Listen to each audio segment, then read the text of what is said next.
Bonjour les taureaux, on se retrouve aujourd'hui pour le tirage des énergies, donc pour ce mois de juin. Pour les natifs du signe du taureau, lune en taureau, ascendant en taureau. Alors, comme le mois dernier, j'ai décidé de prendre une carte de tarot qui sera la même pour tous les signes et qui donnera l'ambiance générale du mois, l'énergie générale du mois. Ce mois-ci, j'ai décidé de le tirer du Everyday Tarot. Puis, je vous en avais parlé la dernière fois, donc au mois de mai. J'avais dit qu'à un moment donné, on utiliserait le aliasqué. Donc évidemment, j'ai mis le taureau pour illustrer. Et on va prendre... Je suis désolée, je vais ouvrir la fenêtre. Et j'ai le voisin avec sa moto. Bon, le portail des 12. Voilà, et puis le 77 d'Aliasqué. Alors ce que je vais faire, c'est que je vais mélanger le portail des 12 pour avoir 3 cartes pour vous les taureaux, donc dans ce mois de juin. On va le laisser passer. Ça fait du bruit une Harley. Hein. Et enfin, je crois que c'est une Harley. Bref, donc on va prendre, je vais mélanger jusqu'à avoir 3 cartes qui sautent. C'est la carte des maisons. Voir quelles maisons vont être impactées pour ce mois de juin. C'est des domaines en fait hein, pour ce mois de juin. Et puis on ira chercher des précisions, voilà, avec le 77 d'Aliasqué. Et puis à la fin, donc je prends mon envol de Sylvie Petitpas. Au début, je commence toujours par les béliers, je l'avais pas pris, et puis je sais pas, il me manquait un truc. Vous savez, c'est comme le carré de chocolat avec le café. Quand il n'y a pas... Enfin, moi j'aime pas le café, mais souvent les gens le demandent. Voilà, allez, c'est parti.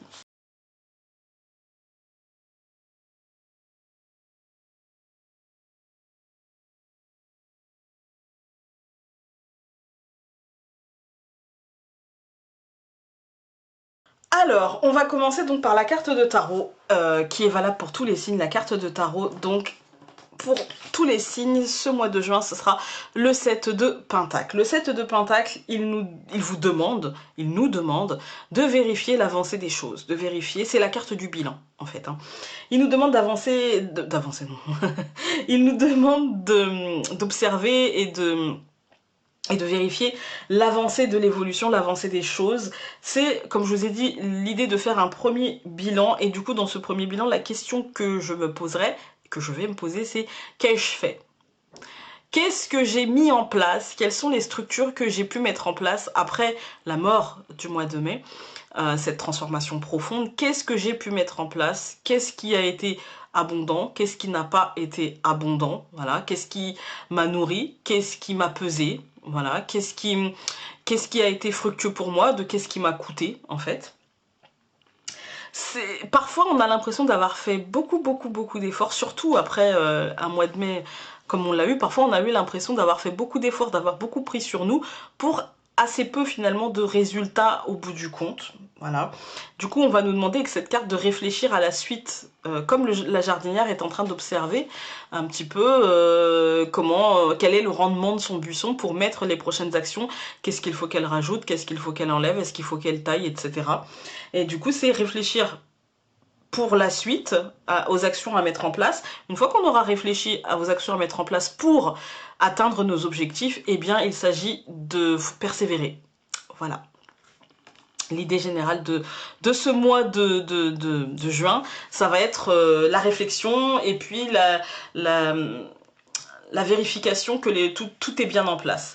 Ensuite, donc par rapport à ces 3 cartes, nous avons ici donc la carte numéro 7 qui nous parle de contrat, de conjoint, c'est la carte de l'engagement. Elle nous dit contrat, conjoint, entourage. Pour moi, c'est la carte des engagements, c'est la carte de l'engagement professionnel, de l'engagement sentimental, de l'engagement familial, mais aussi de l'engagement amical, donc des engagements en général. Ensuite, vous avez la carte de la communication, la carte numéro 3 qui vous parle de fratrie et de déplacement.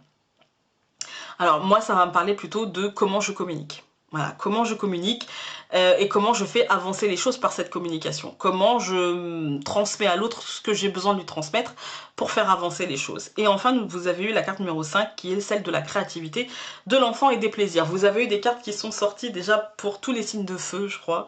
Oui. Et ça m'étonne pas que ces cartes-là sortent parce que justement, avec ce set de denier, ce set de pentacle, on a de la communication à avoir en nous.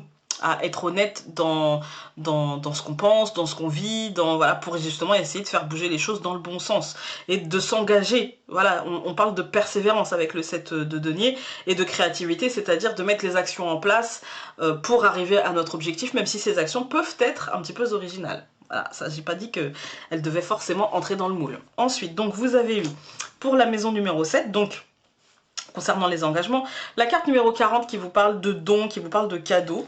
Ensuite, vous avez eu la carte numéro 42 qui vous parle de médisance, qui vous parle de jalousie, qui vous parle peut-être d'un ennemi, ou juste du fait de peut-être se sentir observé. Ensuite, vous avez eu la carte numéro 62 qui répond à votre question et qui vous dit oui à la question. Ensuite, vous avez eu la carte numéro 41 qui vous parle d'une nouvelle voie, d'une nouvelle possibilité. Vous avez eu ensuite la carte numéro 72 qui vous parle de sincérité. Vous avez eu la carte numéro 28 qui vous parle du lit du repos. Et nous avons eu la carte 20 qui vous parle de quelque chose qui revient. Voilà. Donc, quand on regarde ce tirage dans la notion d'engagement, pour moi, il y a quelque chose qui va se présenter à vous comme un cadeau. Bien sûr, évidemment, si c'est un contrat, si c'est un engagement, peut-être que cela fera naître certaines jalousies, certaines médisances ou parfois on peut ne pas se sentir très à l'aise par rapport à quelqu'un ou la situation. Voilà, on peut ne pas se sentir à l'aise. Si vous vous posez une question par rapport à un engagement amical, sentimental, familial ou professionnel, la réponse est oui. Une nouvelle voie va se présenter, une voie positive, une voie qui est beaucoup plus en justesse par rapport à vous. Voilà, vous allez vous engager vers plus de justesse par rapport à vous-même.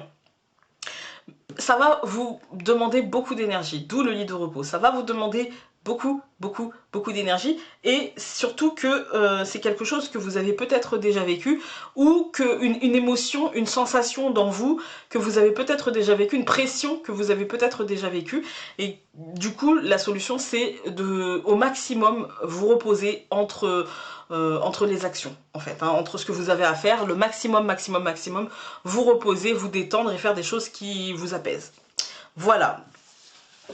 Ensuite, pour la communication, la fratrie et les déplacements, vous avez eu la carte signature, ensuite vous avez eu la carte de la solution, ensuite vous avez eu la carte de celui qui tourne le dos, donc laisser quelque chose derrière soi.